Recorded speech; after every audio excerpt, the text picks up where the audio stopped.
আমার সামনে যারা বসে আছেন সবাই তরুণ ভাই। তো প্রথম যে কথাটা আমি আরজ করতে চাই সকলের উদ্দেশ্যে, এটা সকলের ক্ষেত্রেই প্রযোজ্য। প্রথম আমাদেরকে আমাদের জীবনের উদ্দেশ্যটাকে ফিক্স করতে হবে।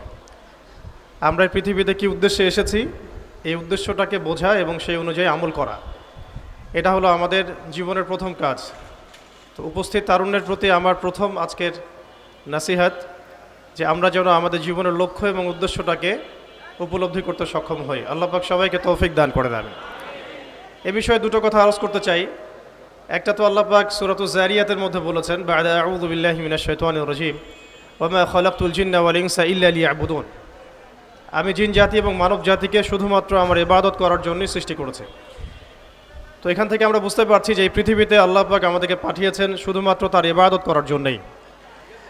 আর এটা আল্লাহ পাকের অনেক বড় দয়া যে আল্লাহ রাব্বুল আলামিন আমাদের ব্যক্তিগত কাজ, অর্থনৈতিক কাজ, আমাদের ব্যবসা বাণিজ্য, পরিবার, স্ত্রী সন্তান, মুআমালাত মুআশারাত, এগুলোকে ইবাদতের মধ্যে অন্তর্ভুক্ত করেছেন যদি আমরা কয়েকটা শর্ত পূরণ করতে পারি।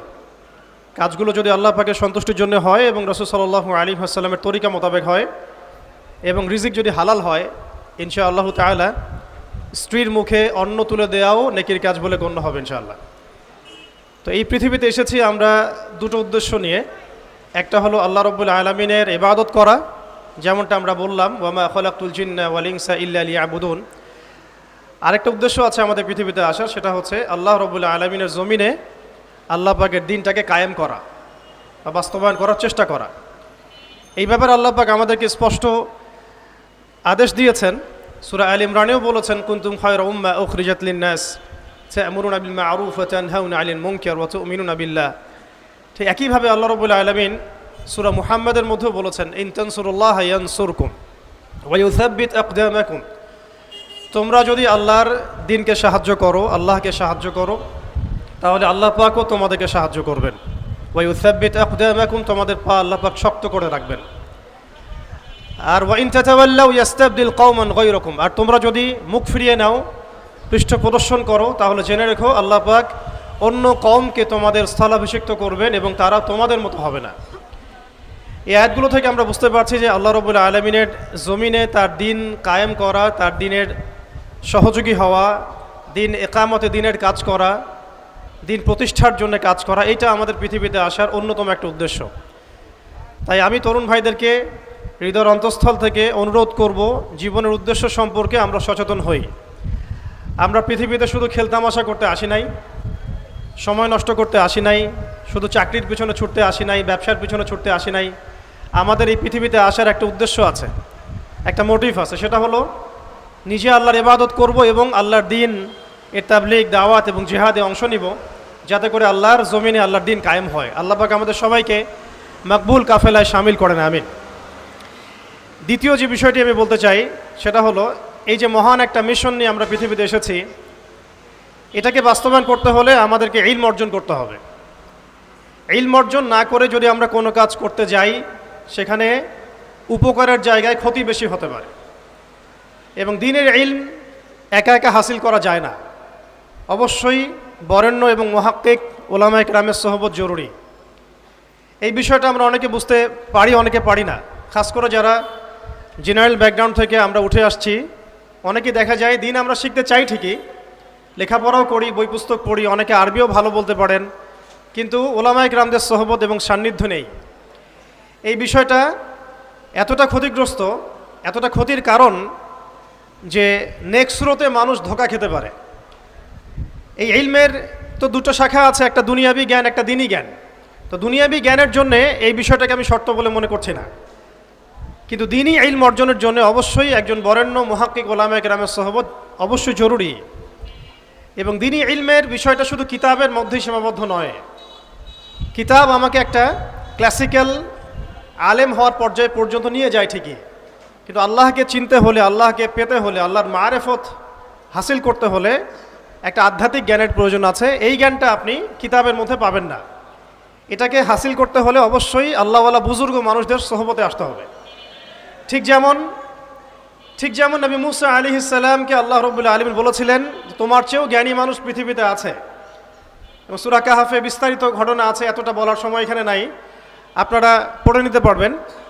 মুসা আলাইহিস সালাম যুগ যুগ সফর করেছেন সেই ব্যক্তিকে পাওয়ার জন্যে যাকে আল্লাহ রাব্বুল আলামিন তার পক্ষ থেকে খাস করে জ্ঞান দিয়েছেন। সেই ব্যক্তির নাম খিদর আলাইহিস সালাম। তিনি এমন কিছু দেখছেন খিদর আলাইহিস সালাম যেটা মুসা আলাইহিস সালাম বুঝতে পারছেন না। মুসা আলাইহিস সালাম নবী হওয়ার পরেও বুঝতে পারছিলেন না কেন নৌকা ফুটা করা হচ্ছে, কেনই বা বাচ্চাটাকে হত্যা করা হলো, আর কেনই বা দেয়ালকে নির্মাণ করা হলো। খিদর আলাইহিস সালামকে আল্লাহ রাব্বুল আলামিন এমন আধ্যাত্মিক জ্ঞান দিয়েছিলেন, আল্লাহর মারিফত দিয়েছেন, তিনি এমন কিছু দেখতে পাচ্ছেন দূর পর্যন্ত যেটা মুসা আলাইহিস সালাম বুঝতে পারছেন না। হাদিসের মধ্যে তো এটাও এসেছে সেদিন যদি মুসা আলাইহিস সালাম এত প্রশ্ন না করতেন তাহলে হয়তো আরও অনেক জ্ঞান জানা যেত, কামা ক্বালা আলাইহিস সালাম। এই কারণে আমি তরুণ প্রজন্মকে নসিহত করতে চাই, দিনই ইলম অর্জন করছি মাশাআল্লাহ, বই পুস্তক পড়ছি, অনেকে অনেক প্রতিষ্ঠানেও পড়ছেন, তবে অবশ্যই মাথার উপরে মুরব্বী ওলামায়ে কেরামদেরকে রাখতে হবে। এটা ব্যতীত যদি আমরা দিনের কাজ করতে চাই, কথা বলতে চাই, বা দিনের কোনো দাওয়াত তাবলিগ বা জিহাদের বিষয়ে আমরা ফিকির করি, সেখানে আমরা নিজেরাও বিভ্রান্ত হতে পারি, মানুষকে বিভ্রান্ত করতে পারি। তাই এটা হচ্ছে আমার দ্বিতীয় নসিহা আমাদের তরুণ ভাইদের প্রতি। আল্লাহ পাক আমরা সবাইকে বরেণ্য ওলামায়ে কেরামদের সোহবত নসিব করেন, আমিন। আরেকটা বিষয় এখানে আমি নিজে থেকে অ্যাড করতে চাই, সেটা হলো যে আমরা এখন অনেকেই অনলাইন কেন্দ্রিক চিন্তাভাবনা করি, অনলাইনে কে কত ভাইরাল, কার কত ভিউজ বেশি হয়, হ্যাঁ, কার ফ্যান ফলোয়ার্স কত বেশি, এগুলো আমাদের কাছে এখন হকের মানদণ্ড হয়ে গেছে আর কি, অনেকের কাছে, সবার কাছে নয়। তো এটা একটা মুসিবত, এটা খাসারা। মনে রাখবেন বরেণ্য ওলামায়ে কেরাম এবং আল্লাহর ওলিগণ নিজেদেরকে এত জাহির করেন না, তারা নিজেদেরকে লুকিয়ে রাখতে চান, তারা ইজহার করা পছন্দ করেন না, তারা হক এবং বাতিলের মধ্যে মিশ্রণ ঘটান না, তারা হক এবং বাতিলকে স্পষ্ট করে দেন। তারা পৃথিবীতে মজলুম হন, নিভৃতচারী হন, তাদের অবস্থা তো এমন হয় যে তারা দিনের বেলার ঘোড়সাওয়া, রাতের বেলার দরবেশ। তো এই ব্যাপারে ইমাম মালিক রহমতুল্লাহ আলাইহির একটা কওল আছে, জ্ঞান কারো কাছে আসে না, জ্ঞানের কাছে যেতে হয়। তাই আমাদেরকেও সেই রকম বুজুর্গ আলেমকে খুঁজে বের করতে হবে।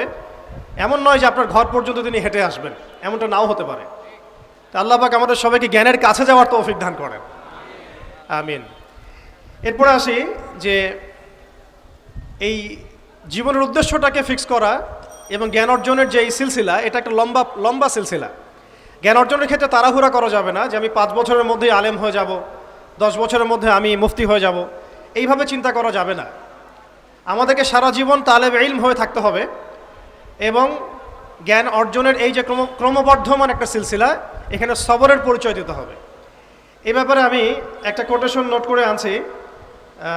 আমাদের শ্রদ্ধেয় আলেম, বরেণ্য আলেম আল্লামা তাকি উসমানী সাহেবের যে কিতাব আছে তাসাউফ এবং আত্মশুদ্ধি, এই কিতাবের মধ্যেও পাওয়া যায়, এবং তার ভাই রফি উসমানী সাহেবের একটা কিতাব আছে, সেখানেও এই কথাটা, একই কথাই আছে যে একজন তালেব ইলমকে বা একজন আল্লাহকে চাহানেওয়ালা একজন ব্যক্তিকে এই 4টা গুণ হাসিল করতে হবে।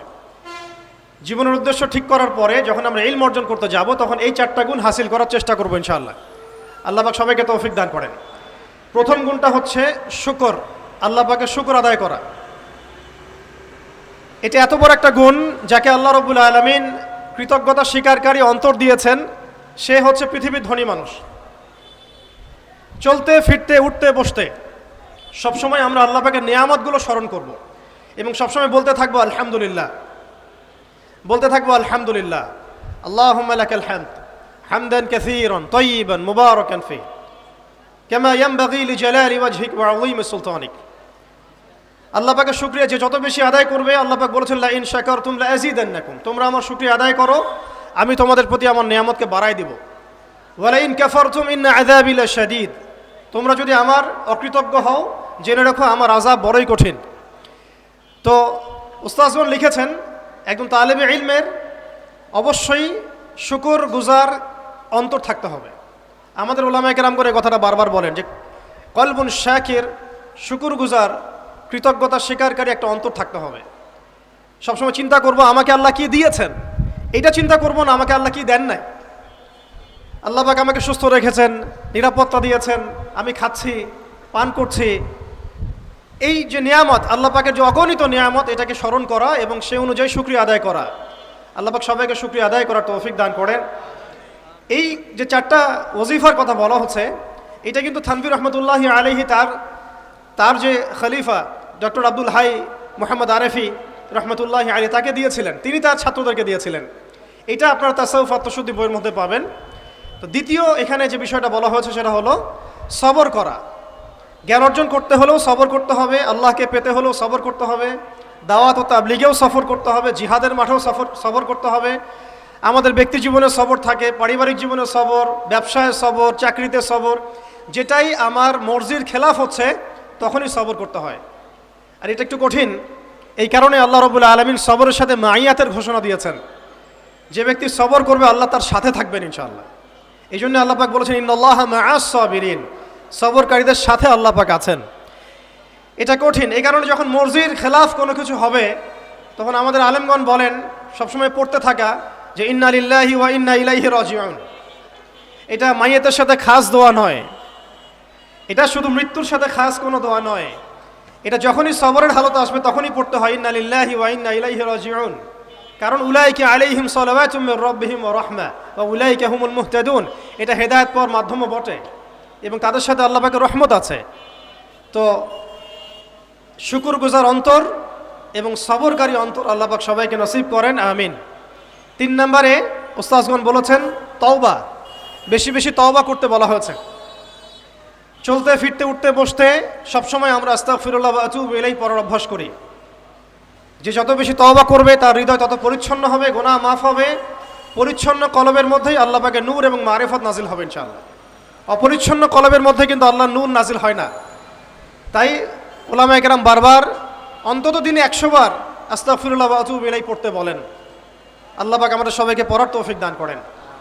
আর 4 নাম্বার যেটা এই কিতাবে এসেছে সেটা হচ্ছে ইস্তেআযা, অর্থাৎ ভবিষ্যতের কোনো বিষয়ের জন্য আমাদের যদি আশঙ্কা সৃষ্টি হয়, না জানি এটা আমার উপর বিপদ আসবে কিনা, ভয়, আশঙ্কা, আতঙ্ক, এই বিষয়গুলো যদি আমাদের ভিতরে আসে, অর্থাৎ ভবিষ্যৎ নিয়ে কোনো শঙ্কা, তখন বেশি বেশি আল্লাহর কাছে আশ্রয় প্রার্থনা করতে বলা হয়েছে। পড়তে বলা হয়েছে আউযু বিল্লাহ, আউযু বিল্লাহ, অথবা আউযু বিকালিমাতিল্লাহি তাম্মাতি মিন শাররি মা খালাক, অথবা আউযু বিল্লাহি মিনাশ শাইতানির রাজীম, আউযু বিল্লাহিস সামিউল আলীম মিনাশ শাইতানির রাজীম মিন নাফখিহি ওয়া নাফসিহি ওয়া হামজিহি। একবার আমার মনে আছে যে একটা জটিল মাসালা নিয়ে আমরা আমাদের মহতারাম খতিব সাহেব বাইতুল মুকাররমের বর্তমান খতিব সাহেব তার দ্বারস্থ হয়েছিলাম। একটা মুশকিলা দেখা দিয়েছে, একটা দোয়া শিখিয়ে দেন যে দোয়ায় আমল করলে ইনশাল্লাহ এটা চলে যাবে। তা আমাকে তিনি পার্সোনালি বলেছিলেন যে এই দোয়াটা যেটা আমি এখন শিখিয়ে দিচ্ছি আপনাকে, এই দোয়াটা জিবরাইল আলাইহিস সালাম রাসূলুল্লাহ সাল্লাল্লাহু আলাইহি ওয়াসাল্লামকে শিখিয়ে দিয়েছিলেন এবং রাসূলুল্লাহ সাল্লাল্লাহু আলাইহি ওয়াসাল্লাম এই দোয়াটা খালিদ বিন ওয়ালিদ রাদিয়াল্লাহু আনহুকে শিখিয়ে দিয়েছিলেন। তো শোনার এবং শেখার খুব আগ্রহ ছিল, তা আমি লিখে নিচ্ছিলাম এবং নোট করছিলাম। এই দোয়াটা যদি আপনারা পড়তে পারেন, ভবিষ্যতের যে কোনো শঙ্কা, আশঙ্কা, বিপদ আপদ, বালা মুসিবত, এই বিষয়গুলোর ব্যাপারে আল্লাহর পক্ষ থেকে একটা সাকিনা এবং সুকুন হৃদয় নাজিল হবে ইনশাআল্লাহ। একটু বড়, যেহেতু এখানে তালেবে ইলমগণ অনেক, তারা তো শুনলেই মুখস্থ করতে পারবেন, তাই আমি নোট করে আনছি। এবং জ্ঞান তো লুকিয়ে রেখেও লাভ নাই, প্রচার করলেই লাভ, আপনারা আমল করলে আমি নাকি পাবো ইনশাআল্লাহ। তো এই দোয়াটা হচ্ছে আউযু বিকালিমাতিল্লাহি তাম্মাতিল্লাতি লা ইউজাবিজুহুন্না বাররুন ওয়ালা ফাজির মিন শাররি মা খালাকা ওয়া যারআ ওয়া বারআ ওয়া মিন শাররি মা ইয়ানজিলু মিনাস সামাই ওয়া মা ইয়ারুজু ফিহা ওয়া মিন শাররি মা যারআ ফিল আরদি ওয়া মা ইয়াখরুজু মিনহা ওয়া মিন শাররি ফিতানিল লাইলি ওয়ান নাহার ওয়া মিন শাররি তাওয়ারিকিল লাইল ইল্লা তাওয়ারিকা ইয়াতরুকু বিখাইরিন ইয়া রহমান। এই দোয়াটার উপর আমল করতে থাকেন, দেখেন ভবিষ্যতের আশঙ্কা দূর হয়ে যাবে ইনশাআল্লাহ। আল্লাহ পাক আমরা সবাইকে 4টা গুণ হাসিল করার তৌফিক দান করেন। এইগুলো নিয়ে লম্বা কথা বলা যায়, তো আমি সংক্ষিপ্ত করে বললাম যে আল্লাহ পাক আমাদেরকে জীবনের উদ্দেশ্যটাকে ফিক্স করার তৌফিক দান করেন, যে আমরা পৃথিবীতে এসেছি আল্লাহর ইবাদত করতে এবং তার দিন কায়েম করতে। এবং এই মিশনে আমাদের প্রথম দরকার হচ্ছে দ্বীনি ইলম অর্জন করা, এবং এটা একটা লম্বা সিলসিলা, এই ব্যাপারে তাড়াহুড়া না করা। এবং 3 নাম্বার, বুজুর্গ ওলামায়ে কেরামদের সোহবতে থেকে দিনের জ্ঞান হাসিল করা। এতে করে জ্ঞানের সাথে সাথে আধ্যাত্মিকত্ব হাসিল হবে ইনশাআল্লাহ। আর আধ্যাত্মিকত্ব হাসিল না হলে বাইরের চোখ দিয়ে যদি আমরা দেখি, তাহলে এই বিশ্বটাকে চিনতে, বুঝতে এবং সমাধান বের করতে আমরা বেগ পাবো। এবং কোনো কোনো ক্ষেত্রে আমরা সত্যকে মিথ্যা মনে করতে পারি, মিথ্যাকে সত্য মনে করতে পারি। আল্লাহ পাক আমাদের খিদির আলাইহিস সালামের দৃষ্টিভঙ্গি দান করেন, আমিন। আর 4 নাম্বার, প্রত্যেক তালেব ইলমের এবং যারা আল্লাহর পথের সেনানি হতে চান, হতে চাই, আমরা মুজাহিদ হতে চাই, মুবাল্লিগ হতে চাই, মুহাদ্দিস হতে চাই, বা দ্বীনের পথে আমরা শহীদ হতে চাই, এই তামান্না যাদের আছে তাদেরকে এই 4টা গুণ হাসিল করতেই হবে। আল্লাহ পাক তৌফিক দান করেন। 1 নাম্বার শুকর, 2 নাম্বার সবর, 3 নাম্বার তাওবা এবং 4 নাম্বার ইস্তেআযা বা আশ্রয় প্রার্থনা। আবার বলছি, 1 নাম্বার শুকর, বেশি বেশি শুকরিয়া আদায় করা, 2 নাম্বার সবর করা, 3 নাম্বার হচ্ছে পূর্বের পাপের জন্য তওবা করা, এবং যখনই পাপ হবে তখনই তওবা করা। ওলামায়ে কেরামগণ বলেন যে সকাল সন্ধ্যায় সাইয়্যিদুল ইস্তিগফার কখনো না ছাড়া, সকাল সন্ধ্যায় সাইয়্যিদুল ইস্তিগফার কোনো অবস্থায় যেন না ছাড়া। এটা নিশ্চয়ই আপনাদের মুখস্থ আছে। আল্লাহুম্মা আনতা রাব্বি লা ইলাহা ইল্লা আনতা খালাকতানি আনা আবদুক ওয়া আনা আলা আহদিকা ওয়া ওয়া'দিক মাসতাতা'তু আউযু বিকা মিন শাররি মা সানা'তু আবুউ লাকা বিনি'মাতিকা আলাইয়া ওয়া আবুউ বিযানবি ফাগফির লি ফাইন্নাহু লা ইয়াগফিরু যুনুবা ইল্লা আনতা। এই দোয়াটা কখনো না ছাড়া। এবং যখন পূর্বের কোনো পাপের কথা মনে হয় যে এতদিন আগে আমার একটা পাপ হয়ে গিয়েছিল, মনটা একটু খারাপ হতে পারে, চোখে পানি আসতে পারে, ইমিডিয়েটলি পড়তে বলা হচ্ছে আস্তাগফিরুল্লাহ ওয়া আতুবু ইলাইহি, আস্তাগফিরুল্লাহ ওয়া আতুবু ইলাইহি। আল্লাহ পাক সবাইকে খাস তওবা করার তৌফিক দান করেন। এবং 4 নাম্বার হচ্ছে আমাদের জন্য জরুরি, সেটা হলো ইস্তেআযা বা আল্লাহ পাকের কাছে আশ্রয় প্রার্থনা করা। আল্লাহ রাব্বুল আলামিন আমাদের সবাইকে তার কাছে আশ্রয় প্রার্থনা করার তৌফিক নসিব করেন, আমিন। ওকে, আচ্ছা, আমরা সংক্ষিপ্ত করে শেষ করে দিচ্ছি।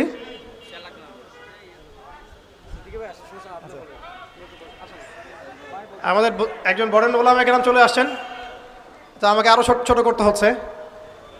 আসসালামু আলাইকুম।